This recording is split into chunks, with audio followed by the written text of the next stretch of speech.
Well, welcome, Safra. Thank you very much for joining us this afternoon. I appreciate you taking the time to join us here at the Cleveland Clinic with our Medical Innovation Summit. It's an incredible honor and privilege to be with you.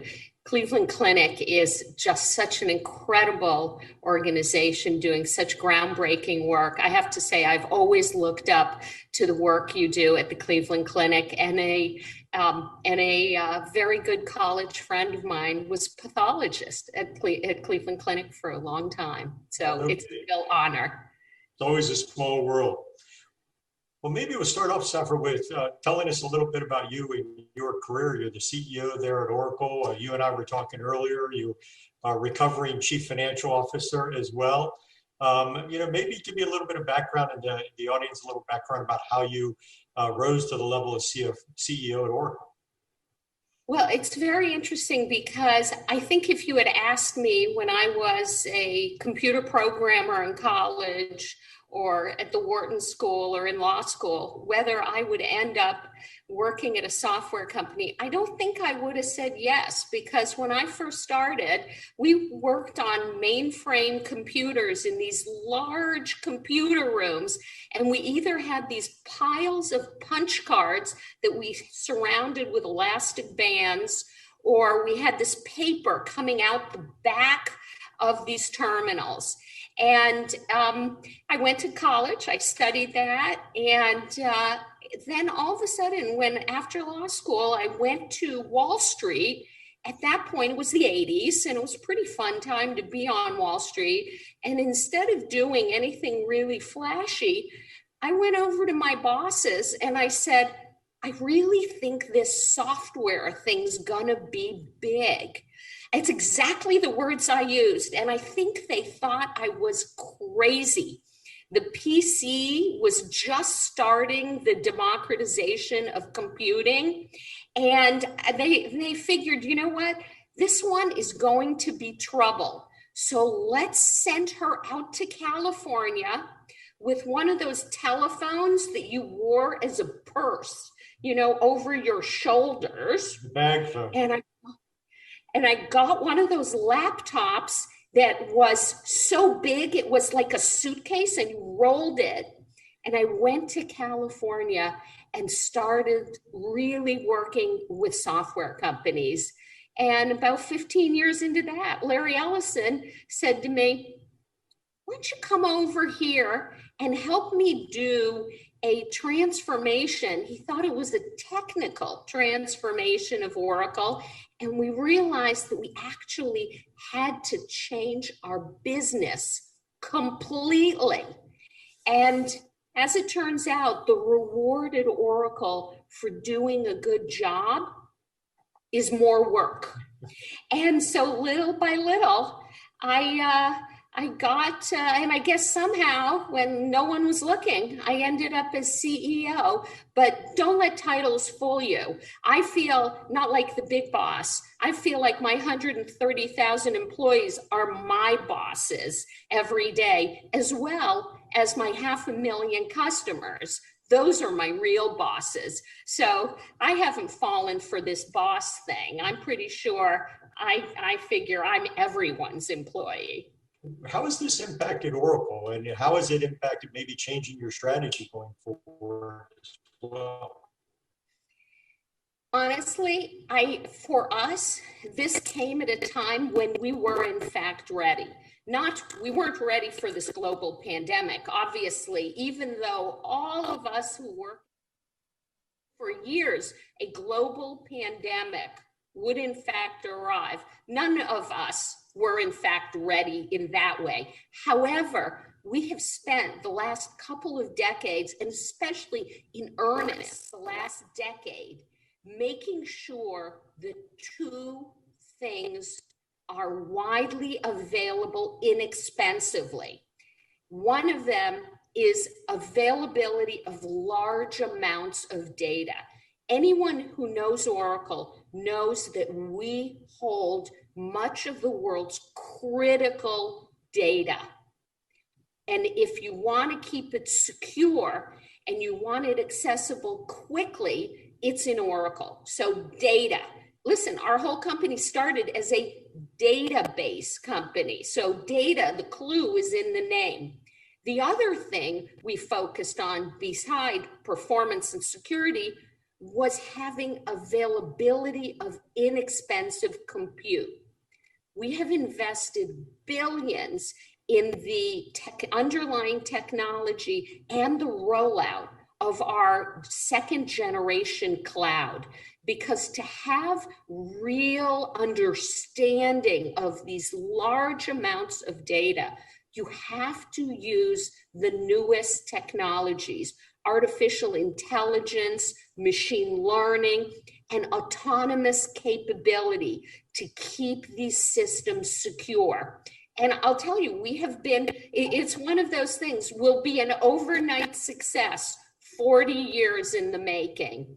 And so for us, what we've been able to do is unleash that capability for many of our customers, whether they are, and it can be something really mundane, like making sure that Mount Sinai was able immediately to staff, to pay, and to set up the HR, they're now called HCM systems, for all of their doctors in the field hospital. So something incredibly mundane like that, or to research using high performance computing to to really look at what you could impact by peering deep into the COVID spike protein, to figure out exactly where you can hit it with something to wipe it out. So imagine HCM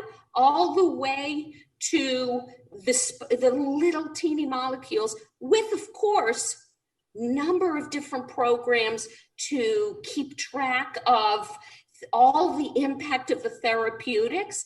I think we have 53 clinical trials going on for the different therapeutics in 24 countries, at least 24 countries. And so there's just so much for us. It was that moment where we got to use everything and we just leaned into it.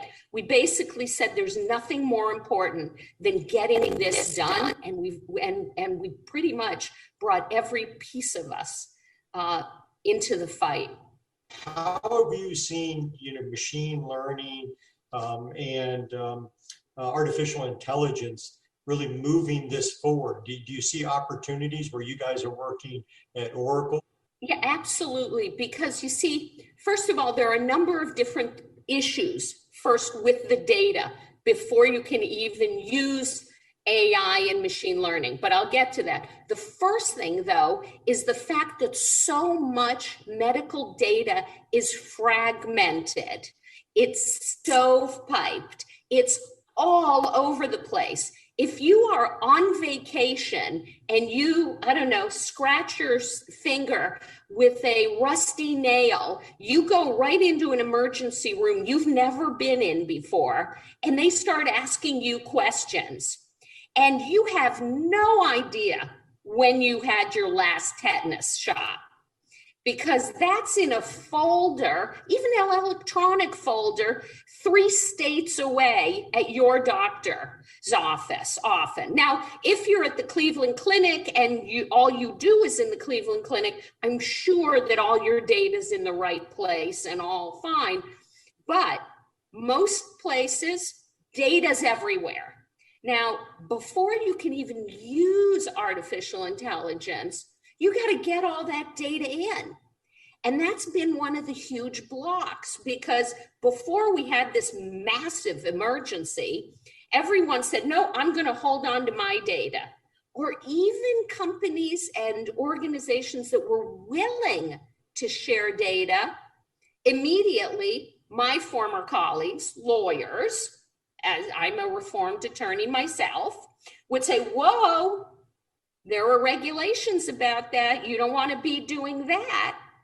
And do you have the right approval to do it? And do you have the right paperwork? So let's assume you get past all of that. because I think what we're also seeing is that now there is technology to allow for sharing information securely, often anonymized, because for large scale analysis, you don't actually need to know who it is, like what person. You just need to know other pieces of data. And so what machine learning does, or what AI does, is what it is a pattern recognition. For decades, we have been looking backwards in the technology about healthcare. Now, AI allows you to, if not look forward, at least make a very, very educated guess, because you've seen so much from the past, you start to see the future. And in fact, the line between past and future just disappears. But to do this, again, you must have very inexpensive compute, which is now possible with the cloud, and very available technology, very available analytic tools that are now, again, easy to just turn on. When I was a computer programmer and we were writing the old artificial intelligence systems, a person had to write every single rule. Now, the problem is people have limited imaginations, and why those systems used to break is because they couldn't handle if a person hadn't written that exact rule. Now, the system writes the rules as it learns from other pieces of data. And so for us, this is an unbelievably exciting time, because it's also incredibly valuable, because you're able to figure out which medications will be efficacious on different kinds of people without ever even trying it on them, because you have enough data to know from the past. And so for us, machine learning and AI is literally a piece of every single system we write. We even use it to secure our systems, to secure these massive clouds. We are always looking, since they are high value data, we're always looking for attacks on these systems. And the only way we can fight really pretty vicious, basically robots that are attacking us millions of times a minute, is to have our own robots shutting them down. And so again, we use it from the mundane to the truly brilliant. And even, again, in everyday use, we use it even in our financial systems to figure out who are our best suppliers for medical equipment, who are the best, what is the best process to build a medical device. So we literally use it in everything. You touch on several points around, defining data, across the industry, the privacy issues, the security issues, the efficiency of computing. And I often talk about how healthcare needs to learn about a lot from financial markets and financial banking, about how they've gone through that over the last 20 years and really standardized a lot of the data so that they can quickly share that information across the entire industry. Healthcare still has a lot of the cottage industry that still exists in it. And it's still early into the implementation of these EMRs. So a lot of these hospitals that are out there, providers, haven't effectively standardized all of that data, so that when you do put it in these large databases and create the availability, you don't know that an apple is actually an apple when you're looking across that. But it's something that we really have an opportunity to try to embrace and really move down that path. I'm going to shift gears a little bit as we were talking about COVID and the challenge that COVID presents. At least as we've looked at the clinic, what is the silver lining in every crisis? Virtual visits have been the silver lining. Foreseen, it's a forcing function that's occurred. We had to embrace virtual visits when all of a sudden we were shut down from non-essential cases coming in. Our caregivers had to embrace the virtual environment, and our patients had to embrace the virtual environment. What do you see as the opportunity to really embrace this and move healthcare forward? I think it's phenomenal. My children are grown now. I can't tell you how many times I was in that pediatrician's office looking at a rash or a bite, which, hours of the day, leaving work early, could have been handled in 3 minutes. It was almost always nothing, but what kind of parent wants to take the risk on all of these different things, and especially just the availability of care for the elderly who can't get around as much? All of these things, this is groundbreaking. We're thrilled about it, as you can probably imagine. We are the underlying platform for Zoom. It runs on Oracle's cloud. So, so much is either through Zoom or through all of our other video partners and many of the technologies. This is, I don't want to say it's the silver bullet, but it sure is the silver lining, as you said, because the cost benefit ratio is just so favorable. And think of all the healthcare that can be provided to those who otherwise really can't afford it. And so it's enormous. And I think it's so interesting because I think before this crisis, if you had asked people, are they willing to do it? I don't know what percentage would have said yes. And now I'm not sure how often people are dying to, wait in the waiting room and all that. I think this is a really new paradigm. And I think we're going to see it everywhere, by the way. And this, that old saying, don't let a crisis pass you by. This has been quite a crisis, and it's not passed yet. But we have sure learned a lot. And I don't think we're going backwards. Sometimes this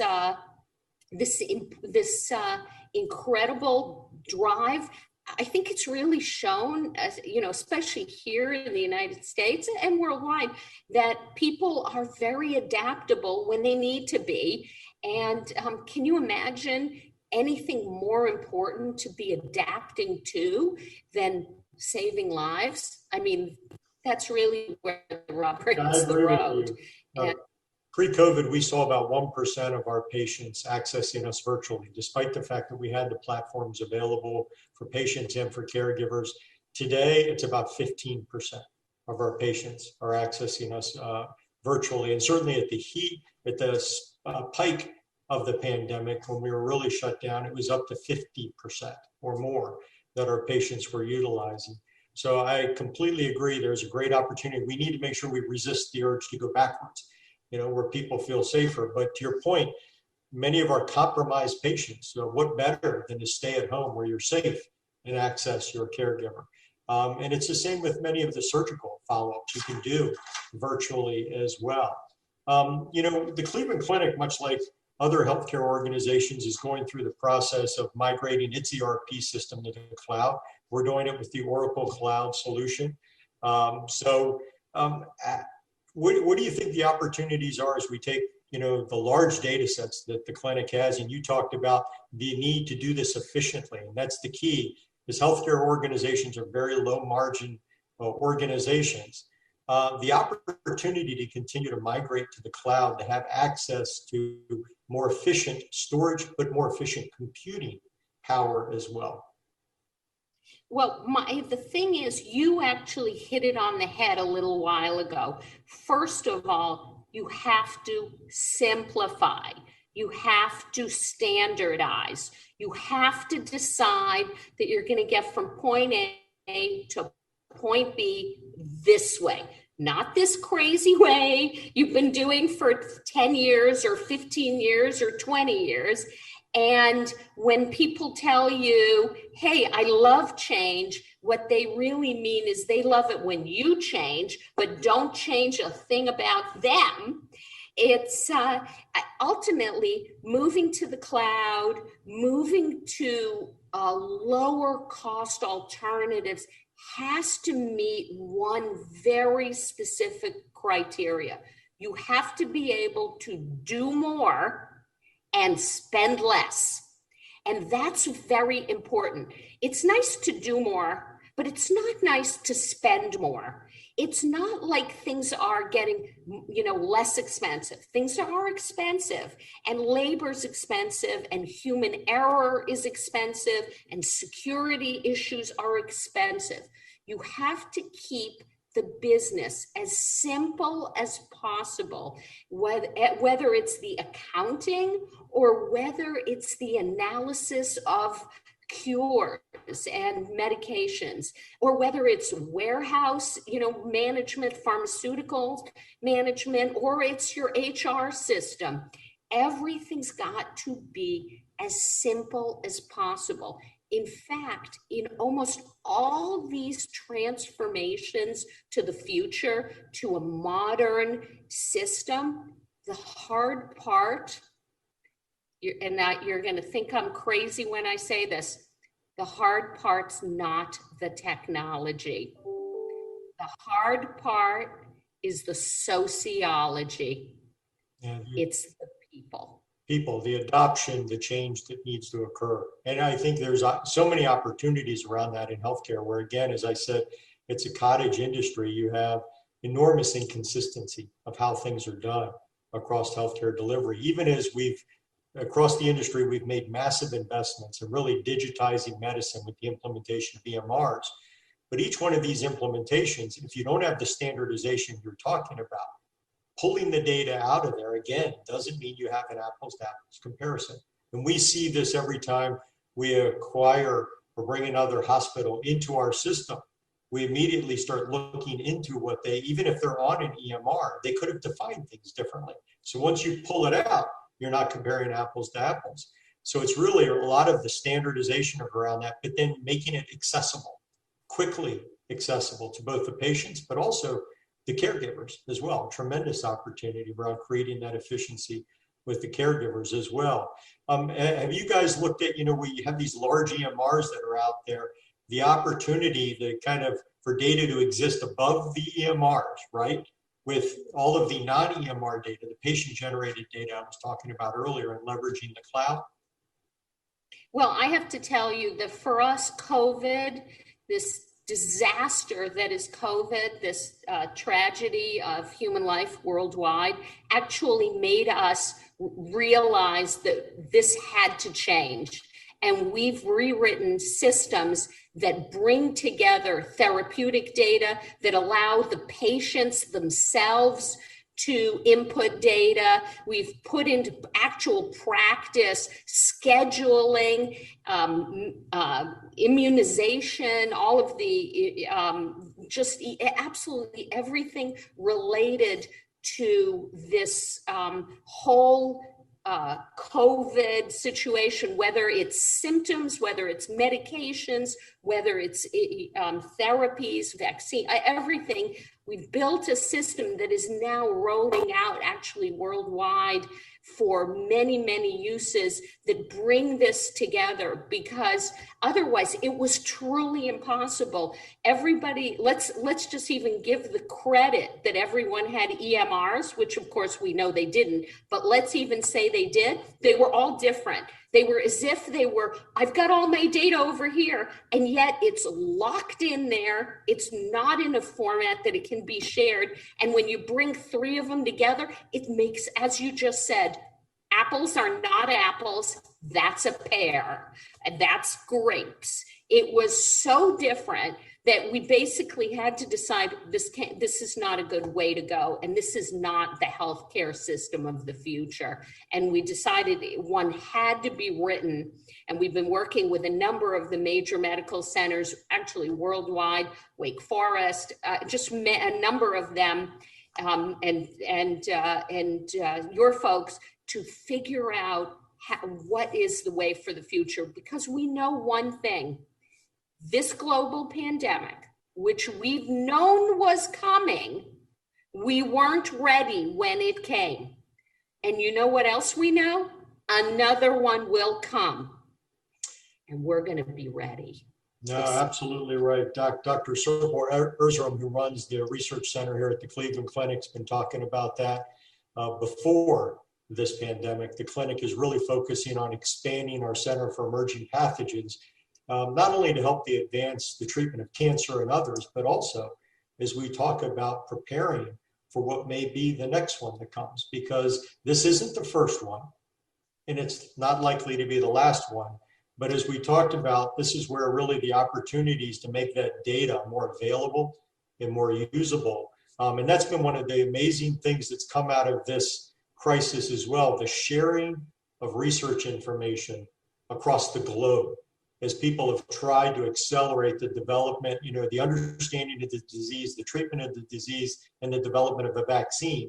And look how quickly, I know everybody thinks it's not getting here fast enough, but we've never seen going from identification of a disease to, hopefully a vaccine coming out anywhere close to as quickly as this. So how do we better prepare, as you talk about, for this in the future as well?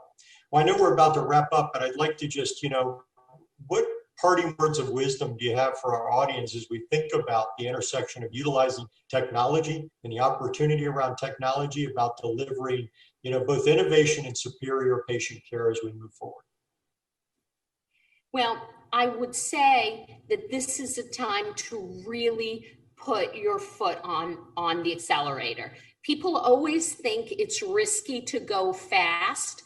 I think we have seen time after time that it's risky to go slow. This is that moment. The technology's there. Many of us in the industry have invested billions in capability such that you don't have to reinvent the wheel. There are analytics tools, there's high performance, there's AI, there's so much amazing technology. And now is the time, because there is no time to waste.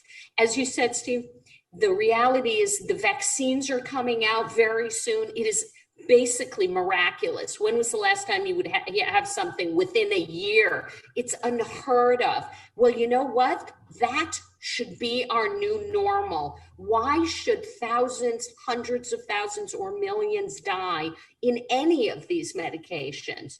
Why shouldn't it be the new normal that you can do things in a year, in 2 years, versus in 2 decades sometimes? So let's grab this moment and go, because the most important thing in the world is at stake, and that is the lives of our people. And so with that, I want to say one thing. Thank you.